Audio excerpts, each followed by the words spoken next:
Y para conversar sobre este tema, sobre lo que está sobre la mesa, quiero además agradecer el tiempo de Octavio Pérez, coronel retirado de la Armada de los Estados Unidos, ex oficial de inteligencia, porque además nos ha atendido con la brevedad del tiempo con la que se produjo la noticia. Coronel Pérez, bienvenido, gracias por estar con nosotros. Distinguida dama, muchas gracias por la invitación. Yo comienzo por el plan de contingencia. Usted es un hombre de inteligencia, estuvo en la Armada. ¿En qué consiste un plan de contingencia que está listo para cuando la situación se presente?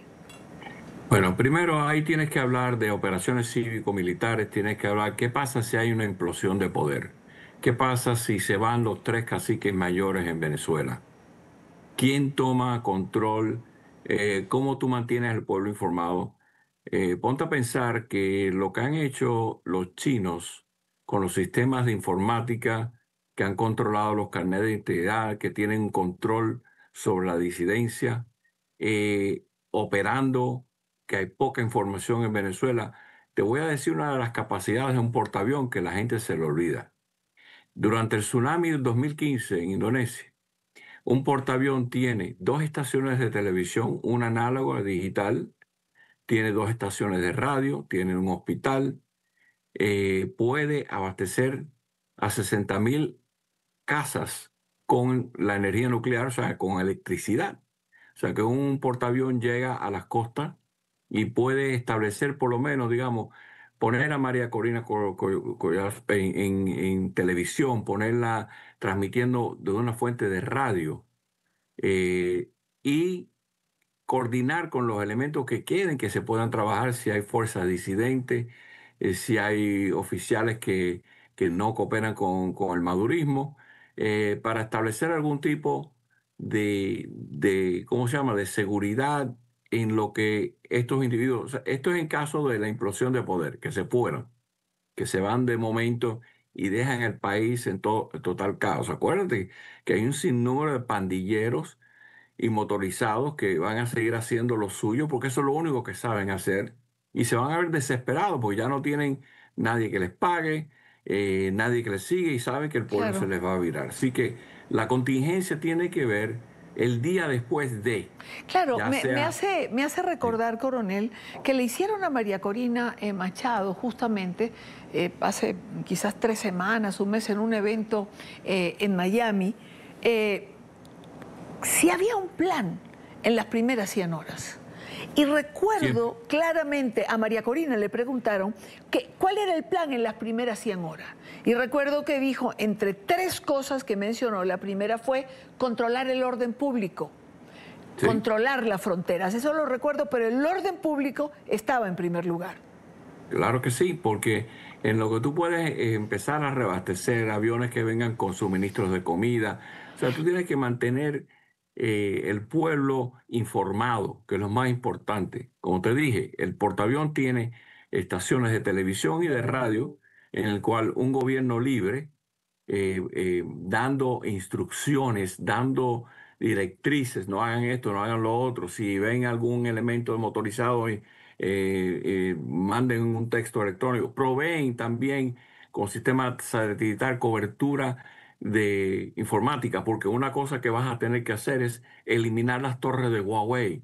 Los chinos por muchos años le han vendido este sistema de control, de represión en contra del pueblo y disidentes. Así que eso es otra cosa que la gente tiene que entender, que no es únicamente es la información, es establecer la calma, establecer el orden, todo eso, lo que es la contingencia, the day after, como dicen los americanos, el día después del evento. Ahora, que esto tarde varios días, sigue siendo para que María Corina y los disidentes puedan usar la base de televisión y radio en ese portaavión para comunicarse con el pueblo durante la crisis. Y como te digo, establecer esa comunicación para que la gente se sienta informada de lo que está pasando y dar directrices para que no se vaya a un lugar donde hay un objetivo. Los objetivos primarios van a ser las pistas clandestinas, los aviones llenos de carga, los centros de distribución y, como dijeron en el reportaje anterior al tuyo, posiblemente laboratorios en Colombia. que están en la jungla.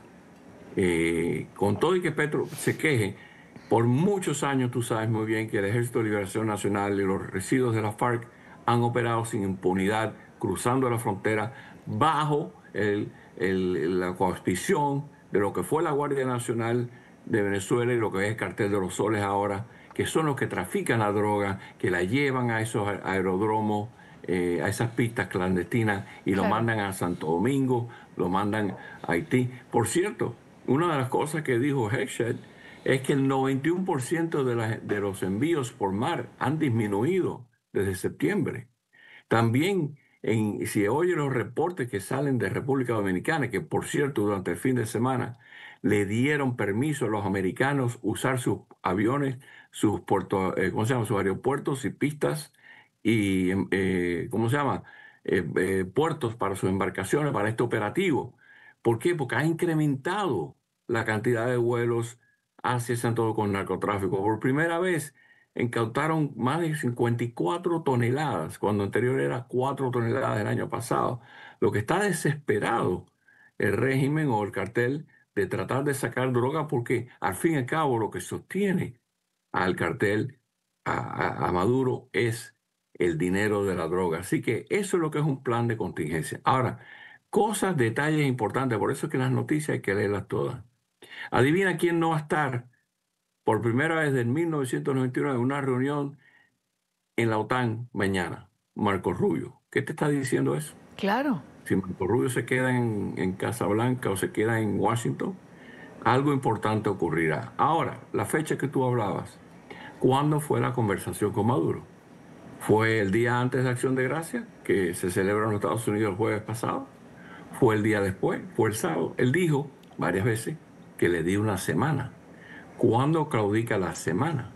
Porque fíjate, lo que dice Trump hay que escucharlo muy bien. Cuando hubo la guerra de los 12 días en Irán, Trump le dio 2 meses a Irán a ponerse las pilas. ¿Y qué ocurrió el, el día, el día 30, el día 32? Israel y los Estados Unidos atacaron los bunkers en Isafán, en Fordo. Lo que te está diciendo que es inminente, es cuestión de horas, de días. No se ha dicho explícitamente, pero la reunión que se hizo ayer ya estaban hablando de los objetivos y de ese plan de contingencia. O sea que ya tenemos ya el pan preparado para el horno. ¿Qué tiempo de cocimiento? No sé, pero pronto comeremos pan. En otras palabras, ya la fase 2, que sería atacar laboratorios, pistas clandestinas, centros de distribución y si pueden encontrar algún líder del cartel de los soles. Esto no va a ser, como hemos dicho anteriormente, en Maracaibo, en Valencia, en Caracas. Esto va a ser en lugares donde se encuentran ellos haciendo el traspaso. Y si hay miembros del ELN o de la FARC, y si se cruza y se salpica en Perú, Sí. en Ecuador en cualquier otro de esos lugares, como Colombia, pues también puede que un laboratorio u otro también reciba la visita de un dron o la visita de un misil crucero. Ahora, Coronel Pérez, hablemos justo de esta fase, de la fase 2, de estos ataques por tierra que ha dicho el presidente Trump que son inminentes. ¿En qué consistirían? Es decir, ¿con qué usan drones, usan misiles, usan los aviones, disparan desde el portaaviones? Es decir, claro, tenemos curiosidad por saber cómo es la implementación, o cómo usted se la imagina, evidentemente. Bueno, ya sabe que el domingo él dijo que es una zona de exclusión aérea. Y eso se hace para la aviación civil. Vimos lo que ocurrió en Ucrania en el 2014-2011 cuando tumbaron un avión de la línea aérea tailandesa y murieron civiles inocentemente por un sistema antimisil ruso que lo dispararon los rusos y se corroboró. Y por eso se empieza con la zona de exclusión aérea. Nadie puede volar sobre Venezuela. Y las compañías de aviación internacionales, inclusive las rusas, chinas y el señor Erdogan con Turkish Airways, han desistido de darle servicio a Venezuela. Lo que te dice que cualquier cosa que vuele en ese aspecto pueden ser misiles cruceros disparados. Los B-52, por cierto, esta mañana a las 2 de la mañana, un par de B-52 y B-1 que salieron de bases americanas a hacer su ronda por el Caribe. Todos esos son ejercicios de aclimatación, de prepararse. Ellos no tienen que sobrevolar el terreno venezolano. Ellos pueden disparar desde el sur del Caribe en aguas internacionales y ese misil recorrer 4.400 kilómetros, 600 kilómetros y dar en su objetivo. Lo que te quiere decir que al tú preparar al mundo internacional de la zona de exclusión, te está diciendo por aquí venimos. Y puede ser una fase exclusivamente de drones, que también lo dijo el almirante que fue jefe del Comando Sur, lo reiteró en los programas de los domingos, que dijo que es posible que eso es lo que venga, que no hay que sobrevolar territorio. Ahora, asume que el gobierno venezolano tenga la audacia de disparar con los misiles S-300 en menos de 24 horas con los componentes militares que hay. Se puede destruir toda la aviación venezolana y todos los sistemas antiaéreos. Ya eso te da supremacía aérea. Y cuando tú tienes supremacía aérea, quiere decir que ya puedes sobrevolar el territorio impunemente. Esos 5.000 misiles que hablaba Maduro, que son misiles de 2.000 metros, 3.000 metros de alcance, no van a llegar a 40.000 pies de altura, donde un F-35 te puede dispensar una bomba que dispara a 150 kilómetros y da un su objetivo. En otras palabras, lo primero sería eso, un voleo de misiles cruceros, de drones artillados disparándole a objetivos, drones de observación. Si se atreve Venezuela a disparar en contra, se quedarán sin fuerzas aéreas y se quedarán sin fuerzas de defensa antiaérea. Eso es lo primero. Acuérdate, los americanos y muchos ejércitos mundiales lo que hacen es lo que llaman C3I1, Comando, Control, Comunicaciones, Inteligencia. Los primeros en la lista de objetivos, cuando tú vas a entrar en un país, que es lo que se hizo exactamente en Irán, se le destruyeron todos los sistemas antiaéreos, se atacaron puestos de comando que murieron en un lugar 12 generales, que estaban todos juntos. Eso es una falla estratégica enorme. Y cuidado que si Maduro está en un búnker, que tenga a los 3 adeptos de él más cercanos con él también. Pero lo que te estoy diciendo con esto es, esa primera fase no hay que ni siquiera sobrevolar el territorio nacional. Esa primera fase puede ser una fase que puede durar días, puede durar cuando ocurran los objetivos, porque al fin y al cabo, mientras menos droga se pueda vender y por cierto, se ha encontrado un incremento de droga en Europa a consecuencia de este problema que no pueden traerlo a los Estados Unidos. Están tratando de mandar más droga. Y Bélgica se reviró también una incautación enorme en el segundo puerto de Amorán en 44 toneladas de cocaína. Cogieron porque llega el segundo puerto más grande que hay en Bélgica. Y eso está ocurriendo. O sea que hay muchos países que están reaccionando a todo esto.